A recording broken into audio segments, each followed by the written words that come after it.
Konyal Nokaneka long. Shang naman di jang ne tiken kenyir kagor kanode kanas de kan kanak kede kanas de kan ke bat reiteka Nathan konti telwang Nathan konti gorga jano deka teka deka Konyal dekan ladeka deno chan yang aja nona Konyal take a bomb ke take a power take a long medit Konyal lenya ti dial jan la gwijane ke dialan kon tin guy nega tin kon tin shuch nega tin kon tin gorka lwakaja la diere kenetin kwai kwach tila meka goy ka gorga jano de shan kamal keneti ko ken ki ka jithie ka dien ki kenetin kon tila shemana ken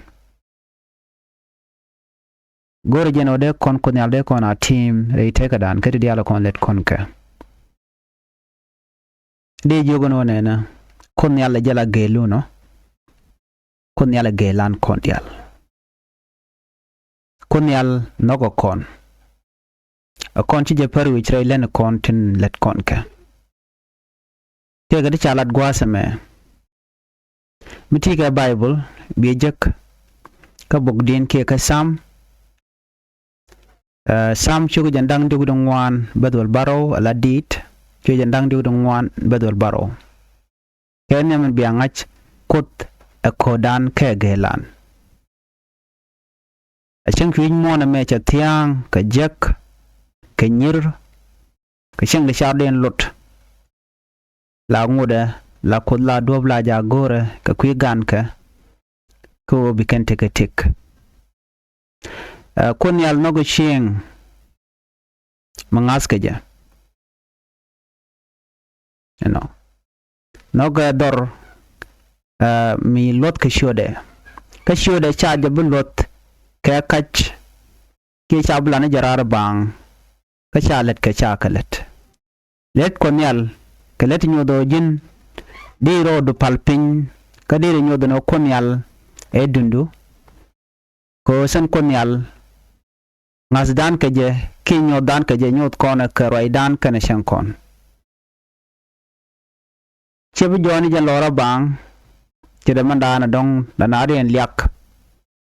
ngai ran kot ka che kot che ngach ngai kot aladu ka goy aladu ka chung ten kona de ne ko kien de ka tek ke de shango e der bere dwarmo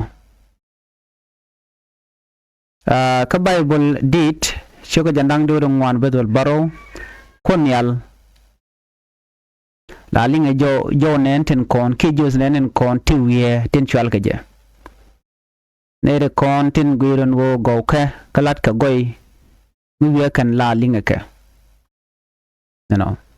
la ka woje ke la kamarar rei jengne ten kon lat ka rodi reiwa ka kon diala na ba gor jeno de kon te ka ngachen wo mu wana Konyal wana je lok ci Konyal che Jordan wedan che biling kwendi ci yandang diru ngwan bedol baro bi jek ala sam ci yandang diru ngwan bedol baro go jeno biuling mendo dien nan baling gwasme la cho de chuch ko konan tamo konete na ski wi mon kelio chebede tin man shankel an chojamo agwatot karwade ci Konyal che laro nene ajane chojamo betuk jarode yach ajane betuk mo yan Konyal yan latre loyni kun tele dien let ketin kontin chalat eno de lat ajane bi jaslo adun baroda loch nima gwa baroda lo ni teslo ach ceje gorno nene de yan chu cha men chang de yan bech poin ben luach cheng jeg di alkolat kro di reigwa ci Konyal gorro de kon ke jek Konyal gor jeno de ne tek ke ladan ka roide ka nyoldan ke je rei duaran kana ladan ke jarar ko te ngwana long ti yar ko kon ti dong ci Konyal cetin kon let kon ke che gorno dara kon kan reida dino chela do ne choduna mo bala mo gwa sidana wi yana team kwena karoman ke karom shoga badak badwal badak no ajanna na ajane ta shush kon ga jetama ajane muto do long she church ajane she church na me mo kona par ka goy kon yalan bano jek ka shanga danu kon yal wobe jane shoy dana shush kon ga jetama ant raina am right kona ke shoy shush kon ga jama mo kona par kumun bano jek shingro nyal glory kitas loach man ba kam kon ke ba nyot kon kon yal wale nya choy chuch kon ga jama mu chuch kon ka let it go kon yal belaro la return ala mo gwa ko kon der we go kon yal no nene tana ka pelpin ko bu kon yal bu kon akek de ro teacher no ngum gor kon yal ka jin karwado ngum gor kon yal ka ji kon yal chetini mi dit ka ji chetini mi dit ka kon yal la teje na matot chemi dit ja teje kon yal te ga dokto gora re te ka du jiramamo mling jo me kon yal gora dokkaro dien re te ka manan to konten kon yal man gora man yam jena kon yal gora nok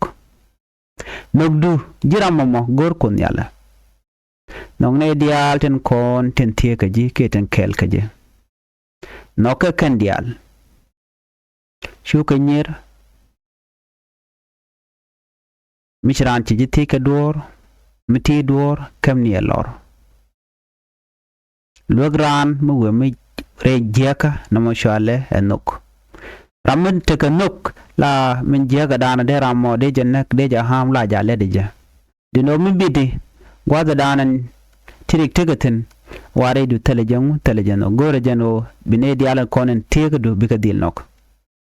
nok akel din mecha lapinya konyal jene shane ne ku konyal ko gada ko le top karware no ba kon dial jago ba kon palika rewde emat konyal gore mat kaji dokti chati karodiana konyal kaji manyam nok rewde emat wayan chenga kamal ashima kor kam nukun mo yente ka mata kun yal jandana gore very simple madan kam nukon akun yal gore ja mi charan be mat akun yal chianok jala kon wani chianga ku mat ka na chanran mat palne jek tede kon ke wochre tekadan Diodian, me ko ne lar no gore ka kon ke simple tititian lung tel mekan kan ga chikan yo ko nang chikan kwa ko nang ajana mal ajana jangro do karam nok mal jangro do ko binat be kamat jangro do ko bi mal bi non churu jakara mo me biya to no kori jangro do ka gwan mala akon ne doctor ti gore ke jiran gore ke gaji gore ke ka ano nok kamat kamal gor ko nyal ke kaji ano bi kalat ke kangwan titiene ti ko nyal ji te ka jiraran ano de la let ke shangoye du wi mon mandere nyot kanetin kon ko nyal ka chak ti ko nyal kon jogo na nyok janna rodun ka go gway na rodun ka go gway na rodun ka jikulang ne na rodun ka jiwal ya kon yale tedero tene de lar ka jano raikan ke chaga lar racha kon yal bat kan ka dishwal ke ka pal kun gwene chwal ke devil worshipper ka jikaine ti shala na tok ka kwi konyal ken la pel kana shwara ka pal shwara jawdien chwajeling ajan nenen konyal ajan la da nyam la da kut nyal nyam ala bozdun rei te ka dun roi ni ka kun yal gwa dana titin mishaje ne raran ka were duelu ke gwa da titin rei jalu rei duel wal pali ka loju ko ko da jelling lojo shio brodo gong ka buwan kun yana nan ka ji bat kun yal nga jamana na share akeni na lar akon yal ne na la da nyam shwara go gwei tin was karim pin ba ko kula linga kos jani shadun te ka kanana rudun ka akon yal na rudun ka ne da konti te lep te jek te shala na drider ka do ba dan na nyam ka je chana lianga longwa da me an wodi akon yal dokoro den kan goromo karo dokoro nok mat ano kamal te konyo bujo gwa men tama na rodun kanetin kontla jiwal na rodun ka go gway tilat ka kach ka shude ano rai kan ka je ka rai kan ka jut te lar kan no ci konyal ka jak a konyali a pali yen direct ka konyal ko brand ba mteje be jetech ko bu ko danan kam na tane ke malo tane be ka loji ka pin ka shwara palba ka wak ka juice dit ko bayi kula ling kon yal nga jama danan gori akeni na lar yana teje mal teje mat ka teje nok ka kon yal charan mun moch ka bible John nyam shokon wan besen kelian ajana masnika ajana shwar yi dial shwar kangat wa wanaje en yemo mbe ko ne alla tok yemo mbe ko ne alla jana wanaje ko kane da to wa wanaje kaini ko chaji kain to wan cha jagwi mon shaitan ko bi kaneka bi kan kawam lat ke jeno kan lat kan roi konyal dino te roi konyal mlet kana ci konyal kon jogo no nena ajana gweje ka jeg di ala kon lat ko rodien laden no kan e chaga jaga konyal dino te la konyal mi ci ka jak jiran karwadu konyal ne enemy belado lani jeka shoda te di alat kon ga tama ten tore wa akonal mi jek pala ko china moche betwok konal chela do doja kon ko dupti gol ware dan che tianga jinyone ne lat ke tichi go ne lat ke tijek te cha lon kan luk ke chi go chi kan goro biken kalat laran go mugwa la ja lede ko baje lyak ka korbe mi jek be wuchep wa chwara biya dai kel mishi megre teka wale nije ko lat amana pegda so jeno biyan ma biya je remember ki biya je team ano no garo don chere menti ko nyala lar mi ko nyal wi je la mi amre teka du kelew ke di jeng dial kwar jeng dial ten kon pal ka gwan jeng ni ko bi ke teka lwanki bi ke teka power wati je dial to bi kan kalato ko bi karyang ke bi ye bot ko nyale ba ya gang mo yardun nan keke mu wete sha kalas ni amre te kudun ki ko nyala no nene gwan jengni bendare na chebe ko ba mu gwa belat be ko beti jak bakalat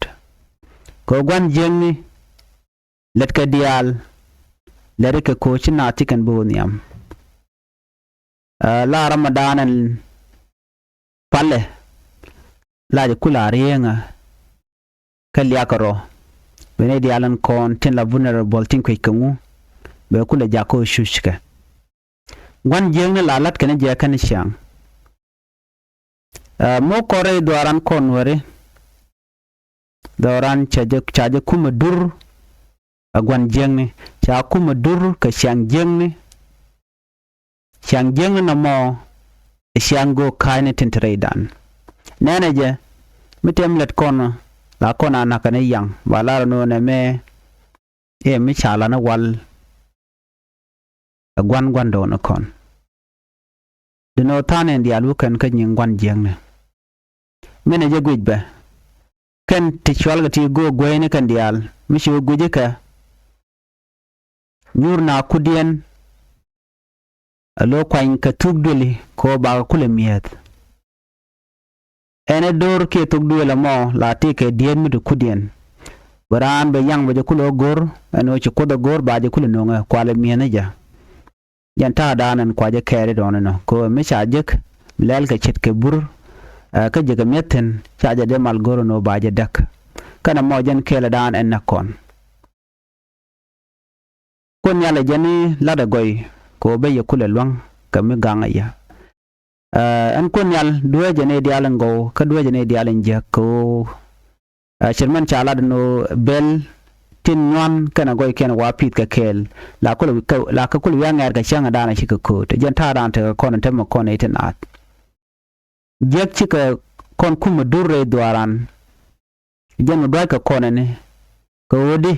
dokti ni ko to lat chikon ga lalat no gonji ko da lar madan ko da lar kana mal kam dan kana o baranan ka guk chikon ka lalat jen mi chiko dan linga je larama shun ka shunde bishun ka shundu bram shun ka shunde anyoko do teram goro ba magwa ba jalat en ran goro jeno ba lingne je duno ko nyale wona jannana ladde magwa ko biatik so jende te ko la wona ne ngum shi megen tama ji siang pelepin shi meki ji siang jek ci jamek namo question me dewo ko je kana diala ko ne lenga raje me o ko nyal magore kaji ka titiene long chika tongwan chika burden chika haiti tiak ka haiti palpal o dere jagor dere de palpinre teka ko bi mungo abilet kaje kajen gosman tama shitu bajba chika tuok ban ngai kon diala titi dial titi ngatir ki titi kon yal man dwai ka kon gaje tel no ko dan kam dan tel mat ka dan kam dan ke tel malka mi chire che wo be yo bu kon dial ko pertene ke jok che gwanter gwan jengni che kon dak no won kon ko kon perten no birik to bu yu to kon ban mi jel kon kel ke mat cha dak jel kon kelen walle ka ba pare run ba pare molka ka ba pare tar merun yalen kon tin be ki ronda de mi no de la magwa de kon yal de du kon tin gor kon no de kon kalat ki tin ti kon kare teka de ka take care ki de ka yalka na me jandana gor no dong de nywaka kon kel mi chiro du ka ka chajan an ban nyaw je gum do dien ani kon yal pozye ka kan kon intitene gwada kon ka Christmas ko kon ka New Year